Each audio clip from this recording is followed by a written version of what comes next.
Pembelajaran kita dari awal sampai akhir, marilah kita berdoa bersama sesuai dengan kepercayaan masing-masing. Berdoa mulai.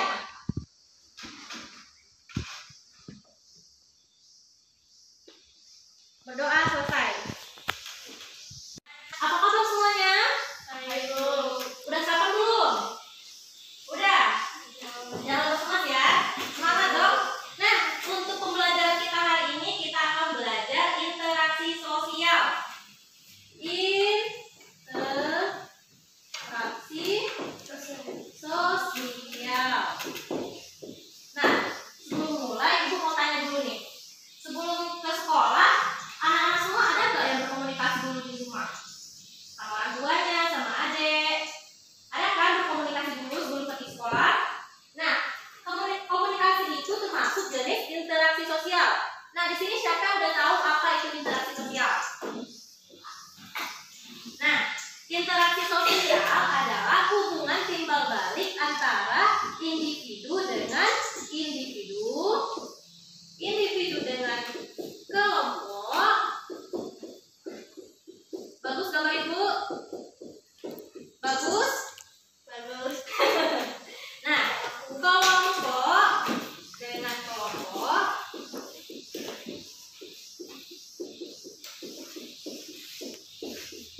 Nah, ini adalah jenis interaksi sosial. Nah, hubungan timbal balik antara individu dengan individu. Siapa yang bisa beri contoh? Siapa yang bisa beri contoh? Misalnya, si Restu berbicara dengan Afkar. Itu adalah hubungan timbal balik antara individu dengan individu. Nah, hubungan dari individu dengan kelompok, contohnya kayak Ibu sekarang ini. Ibu berbicara di depan anak-anak semua. Itu adalah interaksi sosial antara individu dengan kelompok. Lalu bagaimana dengan interaksi kelompok dengan kelompok? Ada yang tahu? Ada yang tahu? Nah, misalnya dalam permainan tarik tambang. Ini ada beberapa orang. Nih, bermain tarik tambang ya. Ini adalah bentuk interaksi antara kelompok dengan kelompok. Nah, sampai di sini ada yang udah paham dengan interaksi sosial? Paham? Apa itu interaksi sosial? Hubungan timbal balik antara individu dengan individu, individu dengan kelompok, kelompok dengan kelompok. Nah, di sini Bu, mau minta satu aja bisa jelasin interaksi sosial ini apa? Pengertiannya kembali. Siapa yang bisa? Coba Restu. Apa itu interaksi sosial? Hubungan timbal balik antara individu dengan individu dan individu dengan kelompok dan kelompok dengan kelompok. Nah, bagus. Nah, Restu sangat bagus sekali, sudah berani menyampaikan pendapatnya tanpa takut salah ya. Nah, selanjutnya. Ya. Oke, kita lanjut, ada gambar.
tadi apa? Pengertian. Selanjutnya apa? Ciri-ciri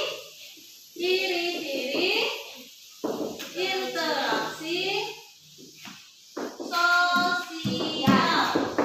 Yang satu, dilakukan oleh dua orang atau lebih.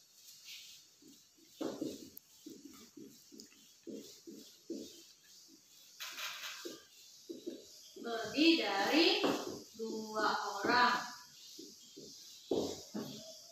Nah, kita hidup sebagai makhluk sosial membutuhkan orang lain. Makhluk sosial itu hidup dengan dua orang atau lebih. Makhluk sosial itu membutuhkan bantuan orang lain. Contohnya, kita di rumah dalam melaksanakan sesuatu pasti kita membutuhkan bantuan dari orang lain. Di rumah tuh contohnya Askar dibantuin sama orang tuanya untuk memakaikan pakaian sebelum sekolah. Itu adalah ciri-ciri makhluk sosial membutuhkan bantuan orang lain. Nah, begitu pun juga dengan ciri-ciri interaksi sosial, itu dilakukan lebih dari dua orang.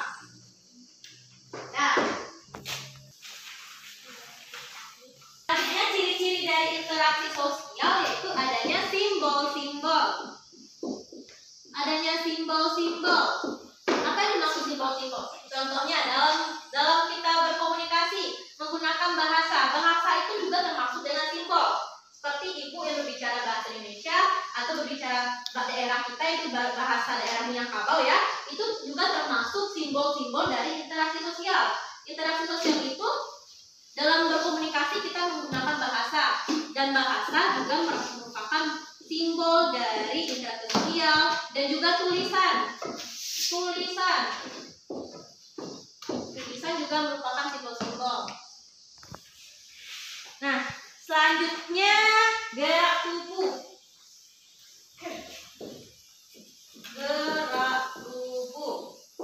Nah, dalam melakukan komunikasi, orang-orang yang tidak berbicara juga bisa melakukan interaksi sosial. Contohnya orang yang tunarungu menggunakan gerakan tubuhnya untuk berkomunikasi. Tahu kan orang tunarungu yang tidak bisa berbicara menggunakan gerakan tubuhnya untuk berkomunikasi dengan orang lain. Nah, selanjutnya ada dimensi waktu. Interaksi sosial yang keempat adanya dimensi waktu. Dalam pelaksanaan interaksi sosial ini kita tidak mengenal waktu, maksudnya itu bisa dilakukan di masa lalu, masa sekarang, dan masa datang. Yang kelima adanya tujuan. Dalam melakukan komunikasi kita pasti memiliki tujuan dalam tujuan tertentu untuk mencapai tujuan kita ya. Contohnya Rapid yang ingin menyampaikan kepada Restu untuk pergi ke sekolah bareng gitu kan, pergi sekolah bareng, terus dicek melalui WA. Itu cek melalui WA itu juga merupakan interaksi sosial. Nah, interaksi sosial tujuannya apa? Untuk bisa pergi bareng-bareng, pergi bersama dengan Restu pergi sekolah. Nah, itu juga termasuk ciri-ciri interaksi sosial. Nah, ciri-ciri interaksi sosial di sini semuanya sudah paham? Paham. Nah, mengenai ciri-ciri interaksi sosial semuanya sudah paham ya? Paham. Bagus. Nah, kita bisa lanjut ya. Selanjutnya kita akan mempelajari faktor-faktor yang mempengaruhi interaksi sosial. Nah, ada yang tahu?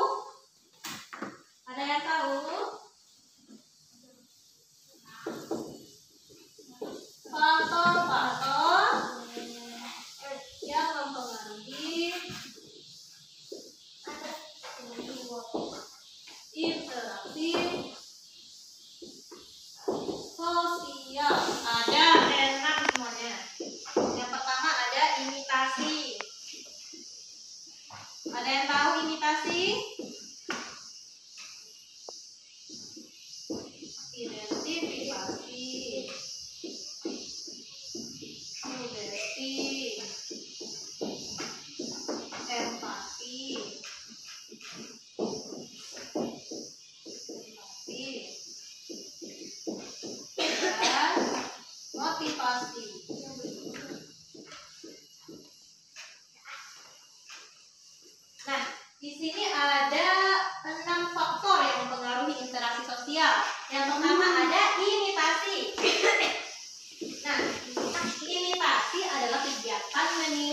sesuatu.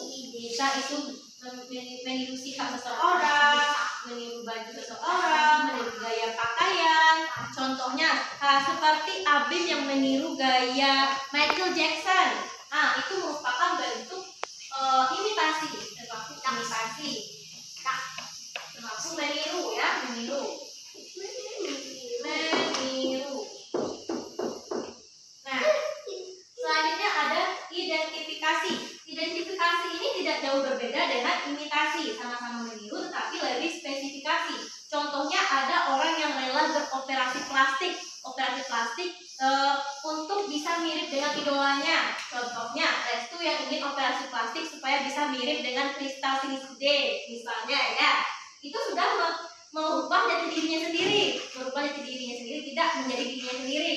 Itu merupakan identifikasi. Tahapnya itu sudah lebih tinggi dari tahap meniru imitasi ya. Nah, selanjutnya ada sugesti. Ada yang tahu sugesti? Sugesti itu adalah kegiatan mempengaruhi seseorang untuk melakukan sesuatu. Misalnya Afkar mempengaruhi Milza untuk tidak pergi sekolah hari ini, sehingga Milza tidak pergi sekolah hari ini. Itu merupakan kegiatan sugesti. Mempengaruhi.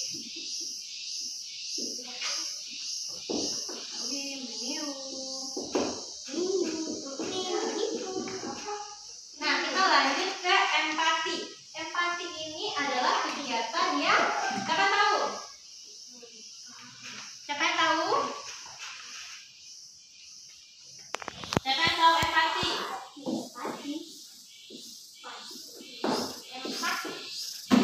Nah, ikut merasakan kesedihan. Misalnya ya, ada bencana alam yang dialami oleh masyarakat di Sungai Soria. Nah, kita sebagai masyarakat di sini ikut merasakan kesedihan bagaimana kehilangan rumah di sana. Nah, kita ikut merasakan. Itu adalah empati. Nah, kalau simpati juga itu ikut merasakan kesedihan, tetapi dia melakukan tindakan. Misalnya Abim datang ke rumah Restu karena rumah Restu itu kebakaran. Abim datang ke rumah Restu memberikan bantuan. Nah, kegiatan memberikan bantuan ini adalah kegiatan simpati, berupa tindakan dari ikut merasakan kesedihannya. Ya, jelas? Paham? Paham apa itu empati dan simpati perbedaannya? Paham. Nah, selanjutnya itu ada motivasi. Motivasi sama, ini 11-12 sama sugesti ini. Tapi motivasinya adalah kegiatan mendorong seseorang untuk melakukan sesuatu. Tapi sugesti adalah mempengaruhi. Dan ini mendorong kegiatan seseorang untuk melakukan sesuatu, tetapi dalam konteks yang positif. Contohnya ketika pagi sebelum mulai pembelajaran, ibu memberikan motivasi ke anak-anak semua untuk semangat belajar, dan itu merupakan bentuk dari motivasi. Motivasi ini adalah bentuk dorongan yang positif, sugesti ini adalah bentuk dorongan yang bisa positif dan negatif. Nah, sampai di sini ada yang belum paham atau udah paham? Sudah? Sudah ya? Ibu anggap sudah ya, karena semuanya sudah mengikuti pembelajaran kita dari awal sampai akhir. Nah, sini ada pertanyaan? Ada pertanyaan? Tidak ada? Paham? Paham ya? Nah, Ibu rasa sekian pembelajaran kita pada hari ini. Untuk tugas ya, Ibu beri tugas untuk minggu depan untuk membuat 5 contoh masing-masing dari interaksi sosial. Dari setiap interaksi sosial itu, nih, ada 6 faktor-faktor ini. Beri contoh ya kegiatan dari interaksi sosial tersebut. Minggu depan dikumpul. Nah, kalau tidak ada pertanyaan lagi dan Ibu anggap semuanya sudah mengerti, kita sudahi ya. Kita bacakan dengan Alhamdulillah.